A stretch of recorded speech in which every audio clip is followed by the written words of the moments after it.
ನಿನ್ನೆ ರಾತ್ರಿ ಕಾರ್ಯಾಚರಣೆಯ ಬಗ್ಗೆ ವಾಯುಸೇನೆ ಮಾಹಿತಿಯನ್ನು ಕೊಡುತ್ತೆ. ಇವತ್ತು ಪಾಕ್ ವಿರುದ್ಧದ ಪ್ರತಿದಾಳಿಗೆ ಬಳಸಿದ್ದ ಪ್ರಬಲ ಅಸ್ತ್ರಗಳ ಬಗ್ಗೆ ಮಾಹಿತಿ ಹಂಚಿಕೊಂಡಿದೆ.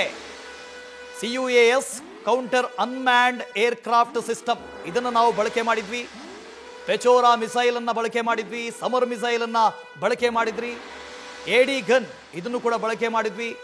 ಪಾಕ್ ವಾಯುದಾಳಿ ವಿಫಲಗೊಳಿಸಿದೆ ಭಾರತ. ಇದನ್ನ ಭಾರತದ ಸೇನೆ ಇವಾಗ ಹೇಳ್ಕೊಂಡಿದೆ. ವಾಯುಸೇನೆ ಮಾಹಿತಿಯನ್ನು ಕೊಟ್ಟಿದೆ.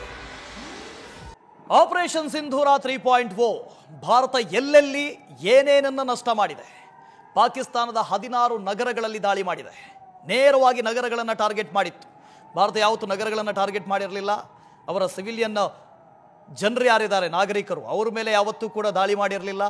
ಆದರೆ ಈ ಬಾರಿ ಆಪರೇಷನ್ ಸಿಂಧೂರ 3.0 ನಲ್ಲಿ 16 ನಗರಗಳನ್ನು ಟಾರ್ಗೆಟ್ ಮಾಡಿತ್ತು ಭಾರತ. ಜೊತೆಗೆ ಅಮೆರಿಕ ಪಾಕಿಸ್ತಾನಕ್ಕೆ ಕೊಟ್ಟಂತ ಒಂದು F-16 ಯುದ್ಧ ವಿಮಾನವನ್ನು ಉಡೀಸ್ ಮಾಡಿದೆ.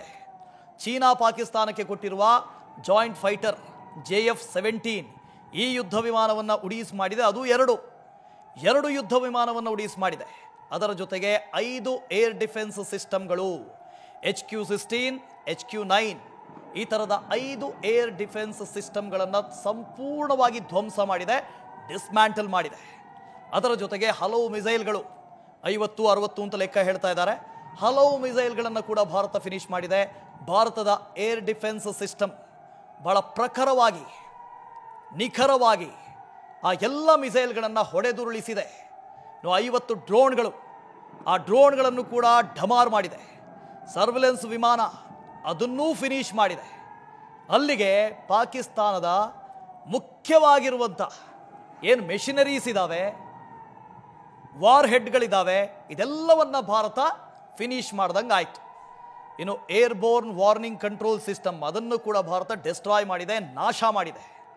ಭಾರತದ ಮೇಲೆ ದಾಳಿ ಮಾಡೋದಕ್ಕೆ ಬಂದಂಥ ಪಾಕಿಸ್ತಾನದ ಯುದ್ಧ ಸಲಕರಣೆಗಳನ್ನು ಭಾರತ ಉಡೀಸ್ ಮಾಡಿಬಿಟ್ಟಿದೆ, ಯಾವುದನ್ನು ಉಳಿಸಿಲ್ಲ.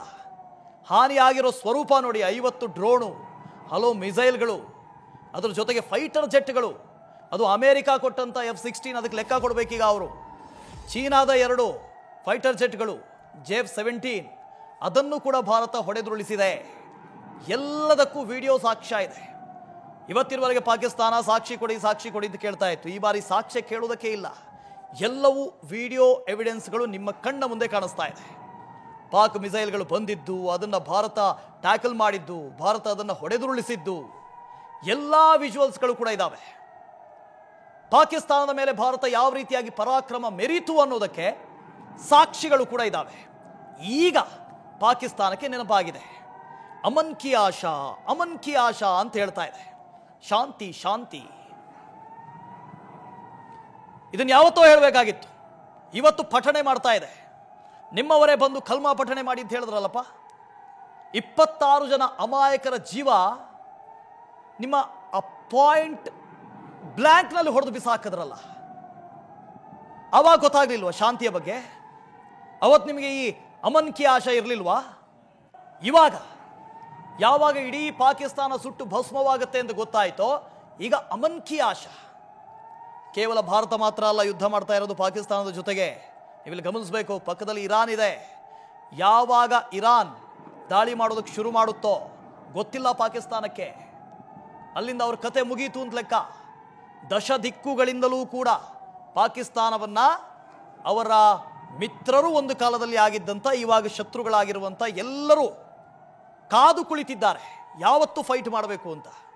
ಅವರು ಶುರು ಮಾಡ್ಕೊಂಡು ಬಿಟ್ರೆ ಪಾಕಿಸ್ತಾನದ ಕತೆ ಖಲಾಸ್. ಬಲೂಚ್ನಲ್ಲಿ ಈಗಾಗಲೇ ಗೊತ್ತಿದೆ ನಮಗೆ, ಪ್ರತಿ ದಿನ ದಾಳಿ ಆಗ್ತಾ ಇದೆ. ಬಲೂಚ್ ಲಿಬರೇಷನ್ ಆರ್ಮಿ ದಾಳಿ ಮಾಡ್ತಾ ಇದೆ.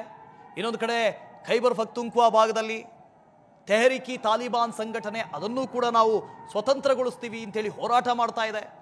ಪಕ್ಕದಲ್ಲಿ ಭಾರತ, ನಾವಂತೂ ಗೊತ್ತಿದೆ ನಿಮಗೆ, ಗುಜರಾತ್ನಿಂದ ಹಿಡ್ಕೊಂಡು ಜಮ್ಮು ಕಾಶ್ಮೀರದವರೆಗೆ ಎಲ್ಲ ಭಾಗದಲ್ಲೂ ಕೂಡ ಪ್ರತಿದಾಳಿಯನ್ನು ಮಾಡ್ತಾ ಇದ್ದೀವಿ. ಸಂಪೂರ್ಣವಾಗಿ ಪಾಕಿಸ್ತಾನ, ಅಲ್ಲಿಯ ನಗರಗಳು ಹಿಟ್ ಲಿಸ್ಟ್ನಲ್ಲಿದ್ದಾವೆ, ಟಾರ್ಗೆಟ್ ಆಗಿದ್ದಾವೆ. ಈಗಲಾದರೂ ಪಾಕಿಸ್ತಾನ ಬುದ್ಧಿ ಕಲಿತು ಒಪ್ಪಿಕೊಳ್ಳಬೇಕು, ಹೌದು ನಮ್ಮಲ್ಲಿ ಉಗ್ರವಾದಿಗಳಿದ್ದಾರೆ, ನಾವು ಅವ್ರನ್ನ ಸಾಕಿದ್ದೀವಿ, ಅವ್ರನ್ನ ನಾವು ಕಂಟ್ರೋಲ್ಗೆ ತೆಗೆದುಕೊಳ್ತೀವಿ, ಅಥವಾ ಆ ಉಗ್ರರನ್ನ ನಾವು ಜೈಲಿಗೆ ಹಾಕ್ತೀವಿ, ಬಂಧಿಸ್ತೀವಿ, ಶಿಕ್ಷೆ ಕೊಡಿಸ್ತೀವಿ ಅಂತಾದರೂ ಹೇಳಬೇಕು. ಹೇಳದೇ ಹೋದರೆ ಇದೇ ಪರಿಸ್ಥಿತಿ. ಇವತ್ತು ಇದೇ ಪಾಕಿಸ್ತಾನದ ಜೊತೆ ಯಾರು ನಿಂತಿದ್ದಾರೆ ಹೇಳಿ? ಯಾರೂ ನಿಂತಿಲ್ಲ. ಅವರು ಅಂದ್ಕೊಂಡಿದ್ರು ಚೀನಾನಾದರೂ ನಿಲ್ಲುತ್ತೆ ಅಂತ. ಈಗ ಚೀನಾನು ಶಾಂತಿಯ ಬಗ್ಗೆ ಮಾತಾಡ್ತಾ ಇದೆ, ಅವರವರೇ ಬಗೆಹರಿಸಿಕೊಳ್ಳಿ ಅಂತ ಹೇಳ್ತಾ ಇದೆ. ಇಬ್ಬರು ನೆರೆಹೊರೆಯವರು ಮಾತುಕತೆ ಮೂಲಕ ಬಗೆಹರಿಸಿಕೊಳ್ಳಿ ಅಂತ ಹೇಳ್ತಾ ಇದೆ. ನಾವು ನಿಮ್ಮ ಜೊತೆ ನಿಲ್ತೀವಿ ಅಂತ ಎಲ್ಲೂ ಹೇಳಿಲ್ಲ. ಯುದ್ಧದ ಪ್ರಾರಂಭದಲ್ಲಿ ಪಾಕಿಸ್ತಾನ ಹೇಳ್ತಾ ಇತ್ತು ಅಷ್ಟೇ, ಒಂದು ವೇಳೆ ಯುದ್ಧ ಪ್ರಾರಂಭ ಆದರೆ ಚೀನಾ ನಮ್ಮ ಜೊತೆ ಬರುತ್ತೆ, ಅವರ JF-35 ನಮಗೆ ಕೊಡ್ತಾರೆ, ನಾವು ಗೆದ್ದುಬಿಡ್ತೀವಿ ಅಂತ ಹೇಳ್ತಾ ಇತ್ತು. ಆದರೆ ಇವಾಗ ಚೀನಾನು ಆ ಮಾತನ್ನು ಹೇಳ್ತಾ ಇಲ್ಲ, ಅವ್ರಿಗೂ ಗೊತ್ತಾಗಿದೆ ಪರಿಸ್ಥಿತಿ ಏನು ಅಂತ. ಇನ್ನು ಟರ್ಕಿ ಉಳಿದಿದ್ದು ಒಂದೇ ಒಂದು ದೇಶ, ಲೆಬನಾನು, ಟರ್ಕಿ.